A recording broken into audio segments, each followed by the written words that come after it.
하루에 한 건씩 이재명 관련 수사가 뉴스가 되고 있습니다. 그것도 작은 뉴스가 아니라 머리 뉴스로 올라오고 있습니다. 현재 인터넷상에서 머리 뉴스는 검찰 이재명 측근 김용 체포, 대장동 불법 자금 받은 혐의로 되어 있습니다. 대장동 사업 특혜 의혹을 수사 중인 서울중앙지검 반부패 수사 3부 부장 강백신은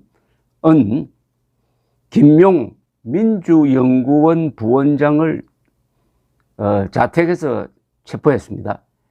김 씨는 정진상 더불어민주당 대표, 정무조정실장과 함께 민주당 이재명 대표의 최측근으로 꼽힌다고 합니다. 이 김용 씨는 이재명 대표가 경기지사 시절에 대변인을 지냈고, 이재명 대표가 작년에 민주당 대선 후보일 때는 선대위 조직 부본부장을 지냈습니다. 그러니까 선전 조직 부문의 핵심이었다는 거죠. 서울중앙지검 반부패 수사 3부는 오늘 정치자금법 위반 혐의로 김용 씨에 대하여 법원이 발부한 체포영장을 집행했다고 밝혔습니다. 검찰은 김 씨를 체포하면서 그의 자택 등을 압수수색하는 것으로 전해졌습니다. 검찰은 김 씨가 대장동 개발 사업 과정에서 화천대유 등에 특혜를 주는 데 관여하는 대신에 유동규 전 성남도시개발본부 기획본부장 이미 구속 기소돼 가지고 재판받고 있습니다. 등 이른바 대장동 일당으로 불리는 세력으로부터 수억여 원의 불법 정치 자금을 받은 것으로 보고 있다고 합니다. 이제 정권이 바뀌니까 이재명 최측근으로 수사의 칼날이 향하고 있고, 이게 결국은 이재명을 잡을 것이라 하는 위기감이 민주당 안에서 이제 퍼지고 있다는 겁니다. 그런데 이재명 대표 관련 사건은 이게 한두 개가 아니라서 이거 수첩을 들고 다니면서 메모를 해가지고 보고 이야기를 할 정도라야 합니다.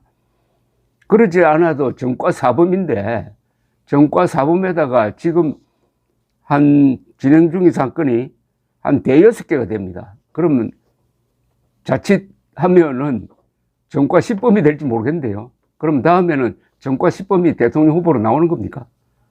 이런 사람을 민주당 대표로 뽑은 민주당원이 책임져야 될 일입니다. 현재 진행 중인 게 이겁니다. 우선 재판이 진행 중인 게 공직선거법 위반, 즉 허위사실을 유포했다는 겁니다. 대선 기간에 대장동, 백현동 사업 관련 거짓말을 했다는 겁니다. 그리고 검찰 수사가 진행 중인 게 3건입니다. 대장동 위례 신도시 특혜 비리 의혹, 쌍방울 그룹 변호사비 대납 의혹, 그 다음에 성남FC 불법 후원금 의혹. 성남FC라는 축구단의 두산이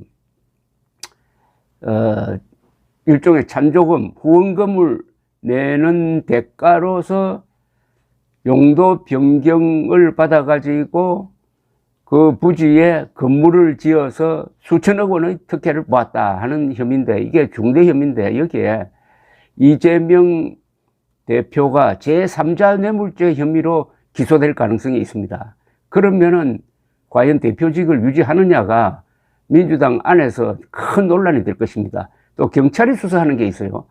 백현동 아파트 개발 특혜, 즉 당시 성남시장인 이재명 씨가 백현동 부지를 용도 변경해 줘 가지고 아파트를 짓게 함으로써 수천억 원의 이익을 남기는데 어떤 관여가 있었느냐 하는 것도 수사 대상이 될 겁니다.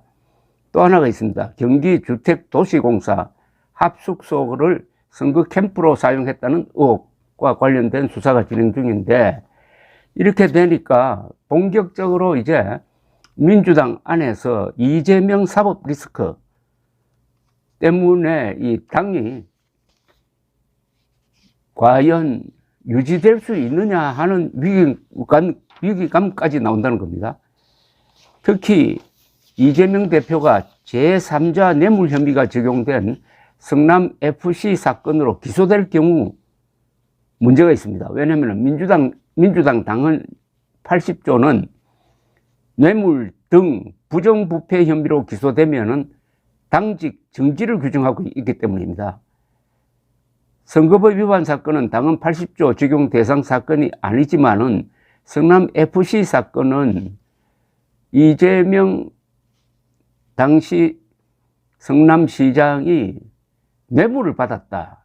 즉 성남FC에 두산에서 제공한 후원금을 즉 이재명 시장에게 준 뇌물로 봐야 한다. 그게 제3자 뇌물죄입니다. 박근혜 전 대통령에게 적용이 되어가지고 아주 유명해진 이 혐의가 적용된다면은 당헌에 따라서 대표를 바꿔야 되는 것 아니냐 하는 이야기까지 벌써 나온다고 하는데 이거 기소 여부는 곧 결정될 겁니다. 이렇게 되니까 이제 본격적으로 반 이재명 세력이 목소리를 지금 높이고 있습니다. 전재수 의원이 이재명 대표가 방산 관련 주식을 매입한 사실에 대해서 실망스럽다고 유감을 표한 이후 최재성 전 의원도 이틀 전에 라디오 인터뷰에서 주식 매매가 법적으로 문제가 없어도 야당을 이끌 지도자인데 그렇게 관리를 했어야 되느냐 매우 아쉽다고 말했습니다. 이재명 대표는 국방위원회 소속인데 국방위원회 소속이 방산 주식을 가지고 있으면은 이게 이해충돌이 되지 않느냐 하는 그런 이야기입니다. 신현영 의원은 오해할 만한 주식을 소유하고 있었던 것은 부적절했다고 했고 최성 전 고양시장은 트위터에서 이 대표가 대북 코인 사업에 연루됐다는 의혹과 관련해 가지고 이 대표 측이 전혀 모르는 일이라고 답변했는데 정치 보복이라고만 반복 비난하지 말고 즉시 고소하라고 했습니다. 억울하면 법적 대응에 나서라는 건데 최 전 시장은 전재수 의원이 이 대표 지지자들로부터 비난을 받는다는 기사를 공유하면서 한마디 비판했다고 몰매 맞으니 그것도 이재명 지지자들로부터 민주당이 어떻게 돌아가는 거냐고 했고요. 이렇게 되니까 이 대표 진영에서는 적극 반격에 나섰는데 안민석 의원은 라디오 인터뷰에서 이 대표를 향한 정치 탄압은 대선 때부터 예견됐던 것이다. 총구를 외부 아닌 내부로 돌리는 건 갈치 정치다. 갈치가 갈치를 먹고 큰다. 갈치 정치는 심각한 해당 행위라고 했는데 하나 이해되지 않는 것은 대장동 수사가 문재인 정권 때 이루어졌잖아요. 아니 대장동 수사의 시작이 윤석열 대통령이 취임하면서 시작된 겁니까? 앞뒤 안 맞는 말을 이렇게 한다는 게 그만큼 코너로 몰렸다는 이 이야기로 들립니다. 자, 이렇게 되면은 이제 민주당이 할 일은 국감을 통해서 이재명 방탄조끼 역할밖에 할 게 없습니다.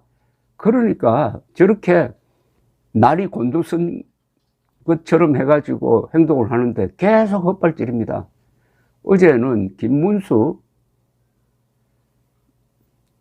노사정 위원장을 위정 혐의로 고발하기로 환노위에서 의결까지 해놓았는데 그 위정이 거짓말했다는 건데 국회에서 거짓말했다는 건데 위정죄라는 것은 선서한 다음에 이야기하면은 그게 위정죄가 성립이 됩니다. 보통 국회에서 증인들이 또는 재판 때 선서한 다음에 거짓말하면 그게 위정죄가 됩니다. 그 위정죄의 항목이 뭐였느냐 하면은 김문수 위원장이 민노총 간부를 만나지도 않았는데 만났다고 국회에서 거짓말했다는 겁니다. 근데 나중에 보니까 조선일보 취재를 보니까 만났다는 겁니다. 본인도 민노총 간부도 그 택시 관련 무슨 노조위원장인데 만났다고 이야기를 했습니다. 이렇게 되면은 오히려 민주당이 무고를 했다는 거죠. 무고라는 것은 허위의 사실을 가지고 고소를 해가지고 상대방이 피해를 보도록 하는 걸 무고라고 합니다. 이 판입니다. 이렇게 돌아가고 있습니다. 민주당이. 뭐, 사필 규정이란 말을 요새 너무 많이 쓰는데, 이 진실이라는 게, 그게 정의로 구현되는 데는 시간이 많이 걸립니다. 직선으로 가지 않아요. 갈지자로 갑니다. 때로는 일보 후퇴했다가 이보 전진하기도 합니다. 그러나 진실이라는 이건 상당히 힘이 있습니다. 시간이 지나보면 결국은 진실에 의해서 정의가 구현되는 경우가 있는데, 지금 일어나고 있는 이 다방면의 수사가 진실 구현을 위한 국가적 어떤 노력이다, 몸부림이다, 또는 자유민주주의, 법치주의를 방어하려는 국가의 자위적 행동이다. 저는 이렇게 보고 싶습니다. 감사합니다.